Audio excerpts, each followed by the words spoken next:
Hello friends, मैं अभिमन्यु आप सभी का स्वागत करता हूं अपने यूट्यूब चैनल IASBCS एकेडमी में। आज हम राज्यसभा के बारे में पढ़ने जा रहे हैं।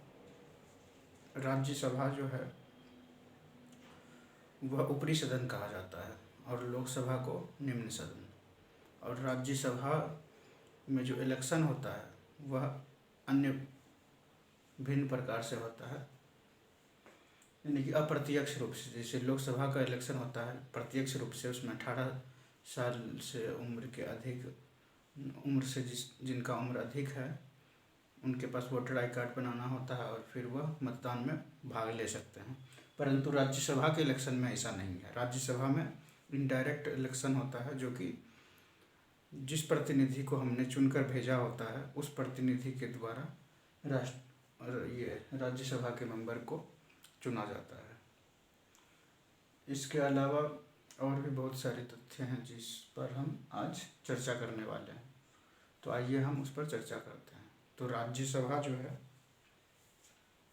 सबसे पहले तो राज्यसभा में अधिकतम 250 सदस्य हो सकते हैं, लेकिन वर्तमान में 245 सदस्य ही हैं, जो कि 233 सदस्य जो हैं उसे निर्वाचित किया जाता है, यानी कि उसका इलेक्शन होता है, और बाकी 12 जो सदस्य हैं वो राष्ट्रपति इन्हें नॉमिनेट करते हैं, अलग अलग क्षेत्र में एक तरह से विशेषज्ञ होने के कारण। कला में, विज्ञान में, इस तरह की 4 चीज़ें हैं: कला, विज्ञान, साहित्य और समाज सेवा। ये 4 हैं जिनसे कि राष्ट्रपति उस एरिया के लोगों को, जो उसमें स्पेशलिस्ट हैं, उन्हें नॉमिनेट करते हैं राज्यसभा में, यानी कि उन्हें राज्यसभा का सदस्य बनाया जाता है, जो कि 12 नंबर है। तो यह तो थी राज्यसभा में कितनी सदस्य हो सकते हैं, कितने हैं, और किस प्रकार से इलेक्शन होता है, और कितने सदस्य इलेक्शन के थ्रू और कितने सदस्य राष्ट्रपति के द्वारा नॉमिनेट किए जाते हैं। फिर राज्यसभा एक अस्थाई सदन है, जबकि लोकसभा अस्थाई सदन है। लोकसभा का जब 5 साल के बाद इलेक्शन होता है तो उसके बाद लोकसभा का विघटन हो जाता है और फिर पुनः लोकसभा का गठन किया जाता है, जिसमें नई सरकार बनाई जाती है, नए प्रधानमंत्री होते हैं। परंतु यहाँ पर ऐसा नहीं होता है। यहाँ पर राज्यसभा जो है अस्थाई सदन है, और यहाँ 2 साल में, हर 2 साल में 1/3 सदस्यों की सेवानिवृत्ति होती है, यानी कि वो अपने सेवा से निवृत्त हो जाते हैं। और जैसे ही सेवा से निवृत्त हुए तो उतने ही सदस्य को फिर से इलेक्ट किया जाता है। जैसे 245 सदस्य है तो इसमें से 1/3 जितना होगा वो इस साल, ये 2020 अभी है तो 2020 में 1/3 होंगे, फिर 1/3 22 में, फिर 1/3 24 में, इसी तरह से फिर 26 में, ऐसे ही करते करते। तो इस कारण से ये 1/3 जो 2-2 साल में होता है तो 6 साल इनका टर्म हो जाता है। जैसे लोकसभा के सदस्य का जो टर्म है, यानी कि कितने साल के लिए लोकसभा का सदस्य चुना जाता है, 5 साल के लिए लोकसभा या विधानसभा के लिए। लेकिन यहाँ पर राज्यसभा की यदि बात की जाती है तो राज्यसभा में ऐसा नहीं है। राज्यसभा के सदस्य 6 साल के लिए चुने जाएंगे।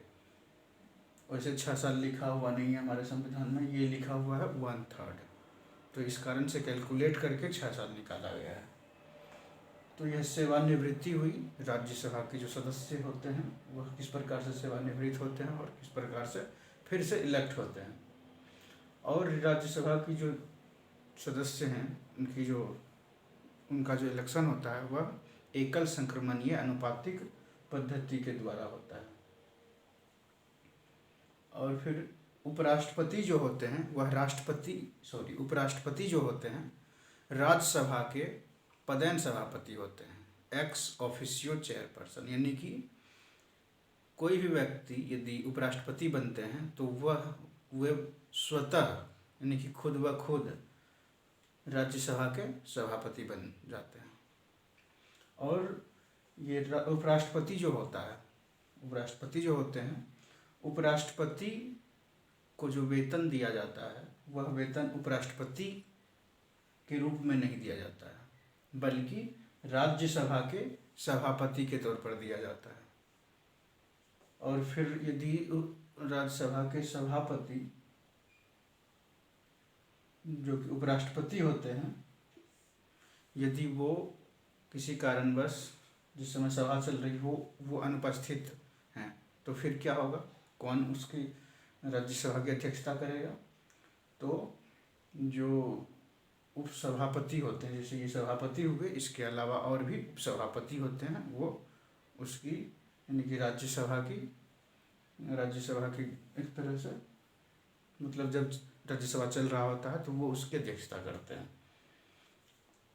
और यदि उपराष्ट्रपति को हटाना हो तो हमने पिछले क्लास में वो जिस समय उपराष्ट्रपति का क्लास चल रहा था उसमें बताया था किस प्रकार से राज्यसभा में एक तरह से बिल लाया जाएगा। बिल नहीं बोल सकते हैं, बिल तो एक तरह से बिल लाने के बाद वो कानून होता है, मतलब राज्यसभा से ही इनिशिएट किया जाएगा। जैसे राष्ट्रपति का होता है कि कहीं से भी इनिशिएट किया जा सकता है, लेकिन इसमें राज्यसभा से इनिशिएट किया जाएगा। इनिशिएट नहीं, राज्यसभा में ही सारा चीज़ हो जाएगा। राज्यसभा 2/3 बहुमत से राष्ट्रपति को हटा सकता है,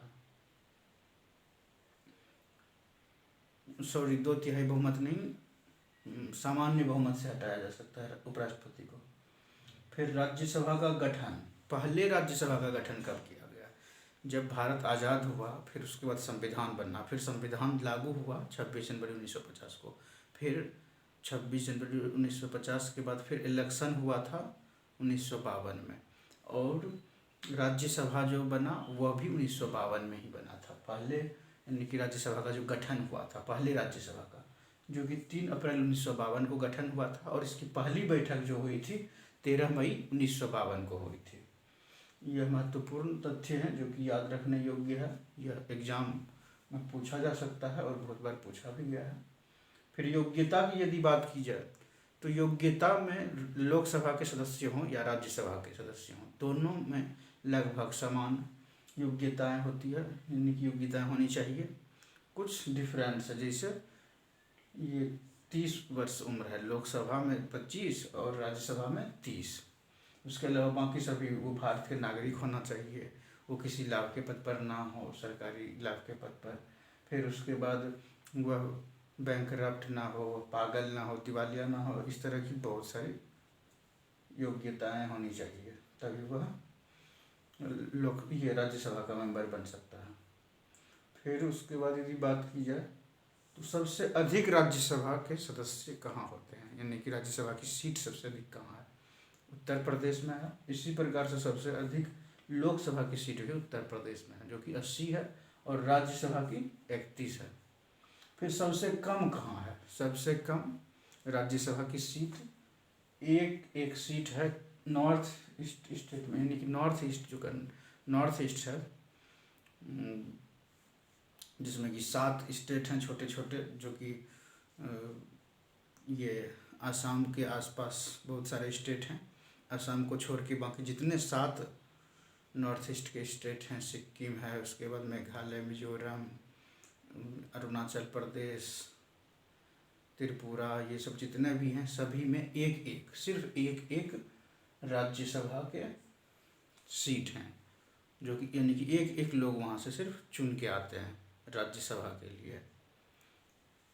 और फिर यदि केंद्र शासित प्रदेश की बात की जाए तो केंद्र शासित प्रदेश के लिए कितने व्यक्ति, यानी कि केंद्र शासित प्रदेश से कितने राज्यसभा में चुनकर आते हैं? तो हमारे अभी के समय में तो 9 केंद्र शासित प्रदेश हो गए हैं।